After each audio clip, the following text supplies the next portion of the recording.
오늘 우리에게 주시는 하나님의 말씀은 갈라디아서 2장 1절에서 10절 말씀입니다. 14년 후에 내가 바나바와 함께 디도를 데리고 다시 예루살렘에 올라갔나니 계시를 따라 올라가 내가 이방 가운데서 전파하는 복음을 그들에게 제시하되 유력한 자들에게 사사로이 한 것은 내가 다림질하는 것이나 다림질한 것이 헛되지 않게 하려 함이라.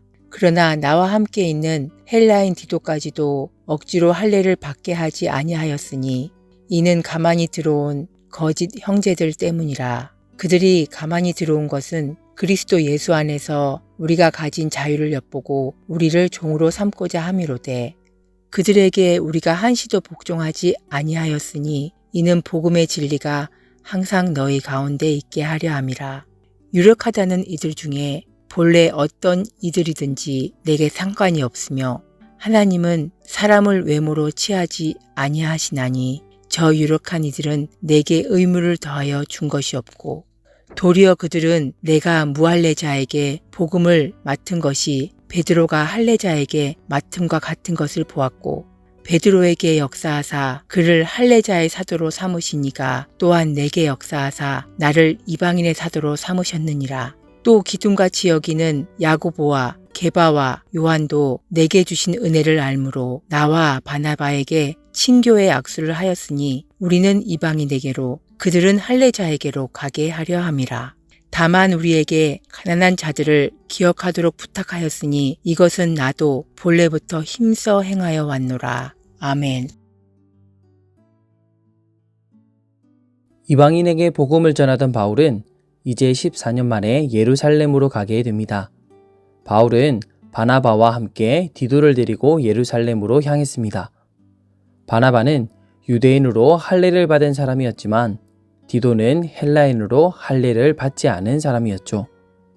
애초부터 할례자로 살아왔고 하나님의 백성이 되는 핵심 표지가 할례라고 믿어왔던 유대인들의 입장을 고려하면 무할례자 디도를 데려가는 것은 그리 좋은 일은 아니었을 텐데 왜 바울은 디도를 데리고 예루살렘으로 향했을까요? 본문 2절 말씀입니다. 계시를 따라 올라가 내가 이방 가운데에서 전파하는 복음을 그들에게 제시하되 유력한 자들에게 사사로이 한 것은 내가 다름질하는 것이나 다름질한 것이 헛되지 않게 하려 함이라. 그렇습니다. 바울은 이제까지의 자신의 복음 사역이 헛되지 않도록 하기 위해 하나님의 계시를 따라 예루살렘으로 올라갔습니다.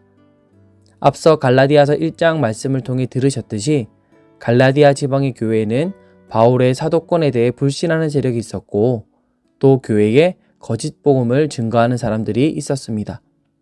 이 거짓 복음 중 하나는 바로 할례에 관한 문제였습니다. 어떤 자들은 할례를 받아야 구원받는 하나님의 백성이 된다고 주장하였는데 이는 믿음으로 구원에 이른다는 바울의 이신칭의와는 반대되는 내용이었습니다. 그래서 바울은 자신의 사도권을 변호하고 바른 복음을 세우고자 무할례자 디도를 데리고 예루살렘 교회 지도자들과 만났던 이야기를 갈라디아 교회에 편지로 들려주고 있는 것입니다. 그 바울의 예루살렘 이야기가 바로 오늘 본문 내용이죠. 예루살렘에 도착한 사도 바울은 디도를 데리고 예루살렘 교회의 유력한 지도자들을 만났습니다. 여기서 유력한 그리스도인들은 사도 베드로, 야고보, 요한을 말합니다. 바울은 그들에게 자신이 이방 가운데서 전파하였던 복음에 대해 말하였습니다. 바울이 이방인에게 전하였던 복음에 대해 듣고 난 뒤 사도들은 이런 결론을 내렸습니다. 7절 말씀입니다. 도리어 그들은 내가 무할례자에게 복음 전함을 맡은 것이 베드로가 할례자에게 맡음과 같은 것을 보았고 처음 예루살렘 지도자들은 무할례자 디도뿐 아니라 그를 데리고 온 바울을 탐탁지 않게 여겼을지 모릅니다. 그러나 바울이 전하는 복음을 듣고 또 헬라인이자 무할례자인 디도를 만나본 예루살렘 지도자들은 결국 바울의 복음이 다르지 않음을 알게 되었습니다. 베드로가 할례자, 즉 유대인들에게 복음 전하는 일에 부르심 받았듯이 바울은 무할례자, 즉 이방인에게 복음 전하는 일에 부르심 받았음을 알게 된 것입니다. 다시 말하면 바울이 이방인에게 할례를 강요하지 않는 복음, 즉 행위나 유대 율법이 아닌 오직 은혜로 받는 구원으로의 복음을 예루살렘 지도자들도 같은 복음으로 받아들였다는 것입니다. 이것이 오늘날 우리에게 왜 중요한가요? 오늘날 우리에게도 할례를 받아야만, 즉 율법을 지켜야만 구원받는다라고 말하는 거짓 선생들이 있기 때문입니다. 그러나 이방인이 그리스도인이 되기 위한 선결 조건으로 유대인으로 개종해야 한다고 요구해서는 안 되듯이, 우리가 그리스도인이 되기 위한 선결 조건으로 유대인의 율법을 지키거나 어떠한 행위가 동반되어야 한다고 말할 수는 없는 것이죠. 율법으로 구원에 이르지 못하는 우리를 위해 예수님께서 십자가 지시고 부활하심으로 율법을 완성하셨습니다. 그런 우리가 다시 율법 아래 매어서는 안 될 것입니다. 4절 말씀처럼 거짓 형제들은 가만히 우리 사이에 들어와 우리가 그리스도 예수 안에서 누리는 자유를 엿보고 우리를 다시 종으로 삼고자 합니다.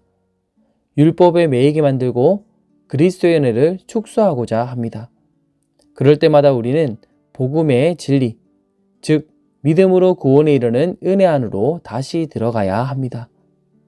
율법의 매인 자가 아닌 그리스도 안에 있는 참 자유를 누리는 그리스도인이 되어야 합니다. 먼저 그리스도의 은혜와 사랑 안에 거할 때에 우리는 자연스레 하나님 나라의 법대로 살아가는 힘도 얻게 될 것입니다. 특별히 우리는 복음의 전달자로서 하나님의 마음과 지혜를 구하는 자 되어야 합니다. 복음의 본질이 무엇인가요? 바로 예수 그리스도를 믿음으로 구원에 이르는 것입니다. 이는 만고불변한 진리입니다. 그러나 복음의 불변성을 자문화 중심적으로 해석할 때 잘못 복음의 걸림돌이 될 수 있습니다. 한때 자민족 중심의 선교로 인해서 선교지 국가가 기독교에 대하여 부정적인 감정을 일으켰던 이야기를 들어보셨을 것입니다. 하지만 하나님께서는 하나된 민족이 아니라 모든 민족이 하나님을 예배하길 원하시죠. 하나님께서는 하나된 언어로가 아니라 오순절 성령 강림 때처럼 다양한 모든 언어로 하나님을 찬양하고 하나님을 예배하길 원하십니다. 복음은 하나의 문화로 강제적으로 동일화하는 것이 아니라 하나님 나라의 가치를 담은 다양한 문화를 존중하는 가운데 통합되는 것이어야 합니다. 바울이 헬라인 디도에게 억지로 할례를 강요하지 않았듯이 우리는 복음의 본질은 절대 수호하되 복음을 전하기 위하여 타 문화를 존중하고 포용할 줄 알아야 합니다. 이런 점은 꼭 선교에 관해서만 적용해야 할 부분은 아니죠. 우리는 살아가면서 나와는 다른 이들을 많이 마주하게 됩니다. 나와 성격도 다르고 은사도 취미도 생각도 다른 이들을 마주할 때 우리는 어떻게 해야 할까요? 그들을 이해하고 포용하며 나와 다르더라도 그리스도 안에서 하나됨을 이룰 줄 알아야 합니다. 무할례자 디도를 데리고 온 바울을 예루살렘 교회는 맞이하여 주었죠. 바울이 이방인에게 전한 복음을 말할 때 그 이야기를 들어주었지요. 그리고 본문 9절 말씀을 보면 기둥같이 여기는 야고보와 베드로와 요한은 바울과 바나바에게 친교의 악수를 건네주었습니다. 베드로와 바울은 살아가는 환경도 너무 다르고 성격도 지식 수준도 생활 반경도 하나님께서 주신 사역의 대상도 너무도 다릅니다. 그러나 이들은 그리스도 안에서 친교의 악수를 나누며 각자에게 주어진 사역을 감당하기로 하며 또 함께 가난한 자들을 돕기로 마음을 모읍니다. 사랑하는 소문 가족 여러분, 우리도 서로 친교의 악수를 건네야 하겠습니다. 우리도 바울처럼 베드로처럼 복음의 전달자로 부름을 받은 자입니다. 우리는 서로 달라도 그리스도 안에서 포용하는 우리가 되어야 합니다. 복음을 전함에 있어서 하나됨을 이루는 교회가 되어야 합니다. 하나님의 마음과 지혜를 구하며 하나님을 알지 못하는 우리의 이웃에게 다가가는 그런 교회가 되어야 합니다. 그들을 존중하고 품어주며 행위와 율법이 아니라 믿음으로 구원받는 그리스도의 복음을 전해야 합니다. 저와 여러분이 그리스도 안에서의 참 자유를 풍성히 누리며 그리스도의 복음을 전하는 은혜의 통로가 되길 예수님의 이름으로 축원합니다. 이 시간 받은 말씀과 교회 공동체를 기억하며 함께 기도하면 좋겠습니다. 첫째로 그리스도 안에서 참 자유를 누리며 구원의 은혜에 감격하는 오늘 하루가 되게 하소서. 둘째로 서문교회가 그리스도 안에서 하나됨을 이루며 복음의 통로로 귀하게 쓰임받게 하소서.